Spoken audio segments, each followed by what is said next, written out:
राधे राधे दोस्तों। अगर आपको 24 तारीख से पहले मिली है तो तैयार हो जाइए, कुछ स्पेशल होने वाला है। क्योंकि इस बार 24 अगस्त को है श्रावण मास की शुक्ल पक्ष की एकादशी। तो इस बार की एकादशी जो है वो बहुत ही विशेष है सभी लोगों के लिए, और ख़ास तौर पे उन लोगों के लिए जो निसंतान नव दंपति हैं या फिर जो संतान की कामना रखने के लिए उत्सुक है। तो क्योंकि आने वाली एकादशी का नाम है पुत्रदा एकादशी। इस बार भी एकादशी को लेकर कन्फ्यूज़न है कि 23 को व्रत रखना है कि 24 को। तो ये मैं क्लियर कर देना चाहता हूँ कि इस बार की जो एकादशी पड़ रही है वो व्युंजली महाद्वादशी पड़ रही है। तो जो 24 तारीख को एकादशी पड़ रही है वो द्वादशी से कनेक्ट है, और वो द्वादशी जा रही है त्रयोदशी तक। आपको बताते हैं कैसे। 22 तारीख की रात्रि 2 बजे से एकादशी तिथि स्टार्ट हो रही है, और जो 24 तारीख को सुबह 4:18 तक है, और सूर्योदय जो हो रहा है वो हो रहा है 6:20 पे, 5:55 पे सॉरी। तो और द्वादशी तिथि स्टार्ट हो रही है 24 तारीख को 4:18 सुबह 4:18 से अगले दिन 6:20 तक।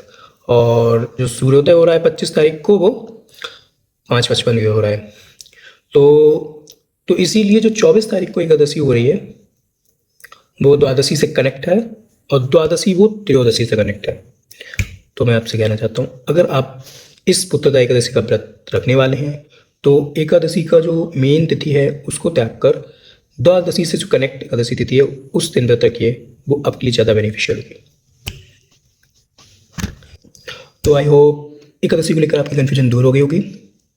तो व्रत जो है आप 24 तारीख को करने वाले हैं, और ये व्रत एकादशी जो आने वाली है वो आपको 10,000 वर्षों तक की तपस्या को एकादशी से प्राप्त होने वाली है। तो एकादशी का व्रत जरूर करें।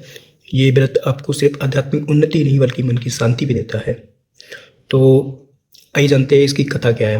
तो युधिष्ठिर भगवान कृष्ण से पूछते हैं कि श्रावण मास की शुक्ल पक्ष की आने वाली एकादशी को क्या कहते हैं और इस एकादशी का क्या महत्व है। तो भगवान कृष्ण बताते हैं कि श्रावण मास की शुक्ल पक्ष की आने वाली एकादशी को पुत्रदा एकादशी कहते हैं, और ये एकादशी एक बहुत पुराने समय में भद्रावती नगर में एक राजा थे जिनका नाम था सुकेतुमान। उनकी पत्नी थी श्रव्या। तो कई वर्षों के प्रयास के बाद उन्हें पुत्र प्राप्त नहीं हो रहा था। तो जो राजा थे वो बहुत ज़्यादा चिंतित और परेशान हो गए कि मैंने ऐसे क्या पिछले जन्मों में पाप कर दिया कि मुझे संतान प्राप्ति नहीं हो रही है। तो दैन वो बहुत ज़्यादा गिलानी में रहने लगे और बहुत ज़्यादा व्याकुल और चिंतित रहने लगे। तो इसी व्याकुलता और चिंता के कारण एक बार उन्होंने अपना शरीर त्यागने का सोचा। तो इसी शरीर त्यागने के साथ साथ वो अपने बाहर निकले और घूमते घूमते अपने अश्व को लेकर जंगलों की ओर चल दिए। तो फिर क्या होता है, वो देखते हैं कि हर कोई अपने परिवार के साथ खुश है। हाथी अपने परिवार के साथ एंजॉय कर रहा है, हिरन अपने परिवार के साथ है। तो थोड़े समय बाद उसी जंगल में घूमते घूमते घूमते एक वो तालाब के किनारे पहुँचते हैं। तालाब के किनारे वो देखते हैं कि एक कुछ आश्रम है जिसमें कुछ ऋषि मुनि हैं। तो उन्हें अंतर्भाव होता है कि वो वहाँ पे जाएं और ऋषियों से बात करें। तो वो वहाँ पे जाते हैं, ऋषियों से पूछते हैं कि आप लोग यहाँ कैसे। तो वो बताते हैं कि आने कुछ दिनों में एक पुत्रदा एकादशी आ रही है जिसका हम लोग व्रत और पारण और यहाँ स्नान करने के लिए रुके हुए हैं। तो फिर राजा अपनी बातें सुनाते हैं कि ऐसी ऐसी बात है, मैं कई समय से तो प्रयास कर रहा हूँ लेकिन मुझे कोई भी संतान प्राप्ति नहीं, मैं क्या करूँ, आप कुछ मुझे उपाय बताएं। तो ऋषि मुनि लोग राजा को उपाय बताते हैं कि आने वाली जो एकादशी है वो बताते हैं कि अगर आप और आपके पति दोनों भगवान इष्ट की पूजा करते हैं तो निश्चित ही आपको संतान प्राप्ति होगी। तो राजा ये बात सुनकर प्रसन्न होते हैं और वापस अपने महल को जाते हैं और ये अपनी सारी बात अपनी पत्नी को बताते हैं। फिर दोनों लोग मिलके पुत्रदा एकादशी व्रत करते हैं और सारे नियमों के अनुसार पूजा करते हैं, पूजा पाठ करते हैं। देन कुछ ही महीनों के बाद रानी श्रव्या गर्भ धारण करती हैं और उन्हें एक पुत्र रत्न की प्राप्ति होती है। तो यहाँ पर जो उनका पुत्र होता है वो आगे चल के बहुत ही यशस्वी बालक के रूप में रहता है और काफ़ी यश नाम कीर्ति कमाता है। तो अगर आप भी इस परेशानी से जूझ रहे हैं या फिर ऐसी समस्या आ रही है, तो इस बार ये व्रत करके भी देखिए, शायद कोई सोल्यूशन निकले।